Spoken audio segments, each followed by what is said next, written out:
നമ്മൾ ഇത്രയും പേര് ഇവിടെ ഒരുമിച്ച് കൂടി. ഞാൻ ചോദിക്കട്ടെ, ഒരു പവന് സ്വർണത്തിന് ഇന്ന് എന്താലോ വേട? ഇന്നത്തെ വില 60,000 രൂപ വേണം. ഒരു പവന് സ്വർണം വേണമെങ്കിൽ, ഒരു പവൻ സ്വർണം വേണമെങ്കിൽ 60,000 രൂപ വേണം. ഇവിടെ ഒരു പാവപ്പെട്ട ഒരു യതീമായ കുടുംബത്തിന് എങ്ങനാ ഇതൊക്കെ വാങ്ങാൻ കഴിയുക?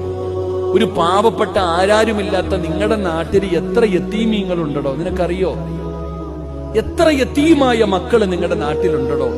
പാപ്പയില്ലാത്ത മക്കൾ, കല്യാണപ്രായമായിട്ട് ഉമ്മ കരയ, എന്റെ മക്കളെ എങ്ങനെ കെട്ടിക്കുമല്ല, എന്റെ മക്കളെ ഞാൻ എങ്ങനെ പടച്ചോനെ കെട്ടിക്കുക? സങ്കടപ്പെടുന്ന എത്ര ഉമ്മമാരുണ്ടെന്നറിയോ? എന്റെ സഹോദര, നമ്മൾ ഇത്രയും പേര് ഇവിടെ ഒരുമിച്ച് കൂടിയില്ലേ? ഇവിടെ നമ്മൾ എല്ലാവരും കൂടെ വിചാരിച്ചാൽ ഏതെങ്കിലും ഒരു യതീമായ മകൾക്ക് ഒരു പവൻ സ്വർണം വാങ്ങിച്ചു കൊടുക്കാൻ പറ്റൂലേ? അതൊക്കെയാണോ നന്മ? അതൊക്കെയാണ് നന്മ. എന്റെ പ്രിയപ്പെട്ട സഹോദരങ്ങളെ, നിങ്ങളുടെ നാട്ടിലെ ഏതെങ്കിലും ഒരു പാവപ്പെട്ട കുടുംബത്തിന്